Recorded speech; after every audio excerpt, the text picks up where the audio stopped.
guys, welcome back to the channel. I hope you guys like that intro. I think it was pretty cool. Today I'm going to be talking all about the new Nissan GTR R36 supercar that's coming out. And I want to give you all my thoughts and opinions about this car. So I'm going to do this a little bit like Cars, Cost, and Technology.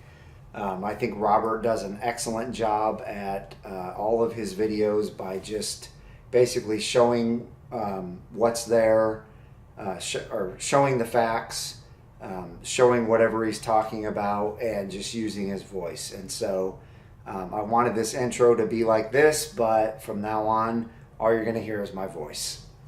The first thing I want to talk to you guys about is Nissan GTRs when they first came out, which the first year was 2009 for America. Obviously, they came out way before that in Japan, but in America it was 2009.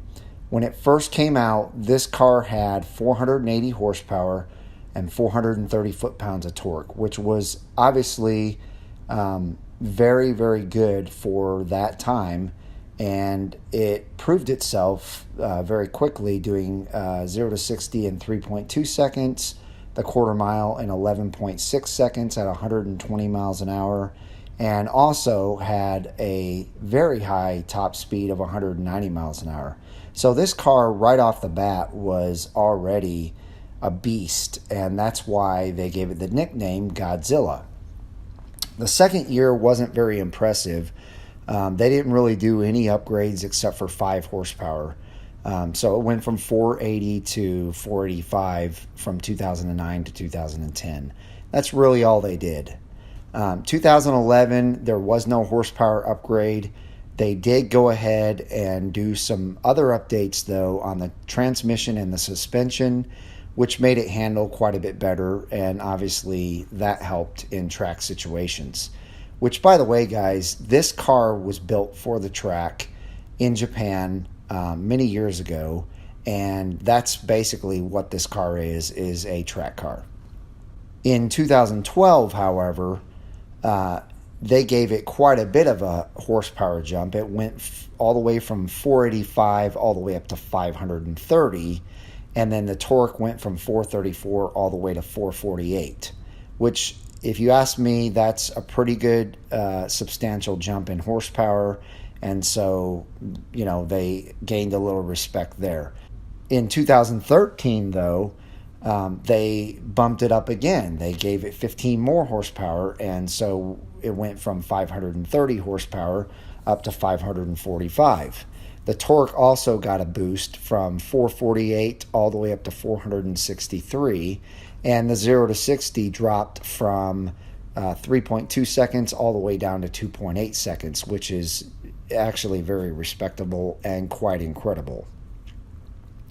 In 2014 is where they really made a big jump in everything, but mainly the power. They came out with the Nismo version of the GTR, which gave this car 600 horsepower and 481 foot-pounds of torque. And the 0 to 60 time really didn't change. However, the quarter mile dropped from 11.6 at 120 miles an hour all the way down to 11 seconds flat at 126 miles an hour. Very impressive, Nissan. Now let's fast forward all the way to 2017. And the standard car, not the Nismo, but the standard car gets a big boost in horsepower from 545 horsepower up to 565. The torque goes from about 463 to 467, so not a big jump there. But the big change comes with a better transmission, a stiffer frame, and revised suspension. Now, let's talk about some other things with this Nissan GTR R35, which is everything that I've just explained to you. The R35, for the first 3 to 4 years when it came out, it was beating the competition hands down in pretty much every way. 0 to 60, quarter mile. In fact, in the quarter mile, it was destroying the competition. And I'm talking about, supercars that are Ferraris, Lamborghinis, Porsches. All of those were being destroyed by this car, and that's why they nicknamed it Godzilla. But for the past 3 years, this car has really kind of gotten passed up by a lot of cars. And so, with that being said, Nissan's got to do something to catch back up. And that's exactly what they're doing with this new R36 version. So let's start talking about the 2020 Nissan GTR R36. Now, you guys saw in the very beginning of this video some renderings of what this car is supposed to look like. These are obviously just concepts. The latest version is the version that I put at the very beginning of this video, and this is what a lot of people think this car is going to be. However, this car has not been brought out with any kind of images that Nissan is actually saying are correct. They're saying that all of them are incorrect. So the artists are just doing the best they can to try and come up with what they think it's going to look like. This car obviously handled good as it was, and so you guys should get excited because the next thing that's coming out is going to be a hybrid. And obviously that car is going to be heavy because of its batteries. But let me tell you my opinion about what this car is going to produce as far as power goes. I think they're going to stick with the 3.8 liter V6 twin turbo engine, and they're probably going to leave it right where it's at, around a 600 horsepower engine that came out of the Nismo car, and they're probably going to just leave that as is. If they do any upgrades on that engine, I would be willing to guess that it's probably only going to be 40 to 50 horsepower. But where they're really going to gain the huge power, which is going to come from their hybrid motor, and I believe that hybrid motor is going to produce 200 horsepower. And so the combination of the two should ultimately give the new Nissan GTR R36 800 horsepower. Now let me tell you why I believe that horsepower is going to be that high. Right now, Nissan has fallen way behind and they're getting beaten by a lot of manufacturers. But mainly right now, they're getting beat by Chevrolet with the new ZR1, and they're getting beaten by McLaren with all of their cars.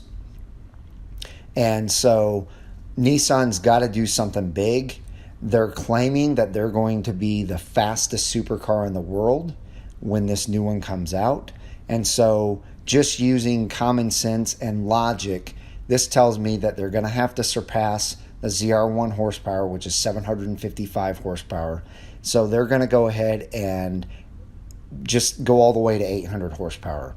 It will be a dual clutch transmission. The car's going to be way different on the aero than it was before. I'm willing to bet you that they're going to come out with some kind of design a little bit like the Ford GT, where it's got the active aero wing in the rear and maybe even active aero in the front. And this car is going to look very, very futuristic. A lot of people do not like the old R35s because they're very boxy and squared off. This car is not going to be that way. This car is going to be very sleek lines and beautiful curves that give it the aerodynamics it needs. And it's going to be, probably 215 to 220 mile an hour car.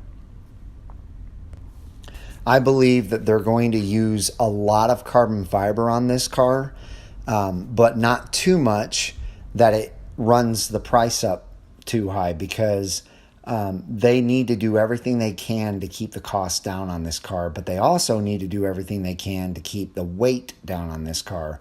Obviously, with that new hybrid technology, the weight is going to go up heavier than it is currently, so they've got to do some things to shave that extra weight. And so I think you're going to see a lot of carbon fiber all over this car.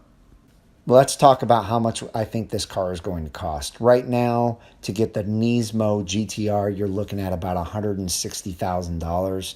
And I think this car is going to surpass that big time. I believe that they'll probably have a couple of different versions, just like they do currently. But I think probably the base model will be right around that 160,000, and then, you know, upwards to 200,000 for the best model, and maybe even well above 200,000. I believe that they are also going to go after a certain person with this car. They're not going after the typical supercar owner.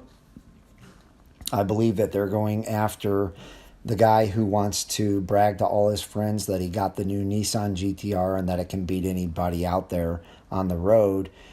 So it's not going to be the same type of person that buys a Ferrari or a Lamborghini that buys this car. However, I do believe it's going to be the same type of person that would buy a Dodge Viper or a Corvette or even a Hellcat that is going to try and go after this type of car. As far as competitors go with this car, I do not believe that they're going to have much competition, just like they did not when it first came out in 2009. And so I think as far as a major competitor, there's not really anyone in mind, except for the fact that I think Nissan is going to try and make a statement with this car to prove that they can sell a car for somewhere in the 200,000s. And this car is probably going to compete with actual hypercars. And so I think people like Porsche with the 918 are going to have to look out for that car, because it is probably going to compete with the 918. And then cars, especially like the Porsche GT2 RS, are definitely going to have to look out for it, because it's going to have probably 100 more horsepower than the GT2 RS. It's going to handle quite like the GT2 RS. And so the Nürburgring right now, the GT2 RS has that track record, but I can see the new GTR beating that or coming close to that record. So these are the competitors that I think they're actually going to go after. They're probably going to try and make a statement to the rest of the supercar community that they have to step their game up big time now. And that's just the way that I feel about it. So those are all my thoughts for now on the brand new 2020 Nissan GTR R36. I thank you guys so much for joining me and checking out this review of my opinions of this car and the facts and, you know, what this car is going to be about. If you like this review, go ahead and hit the thumbs up button. Give me a comment below and tell me what you think.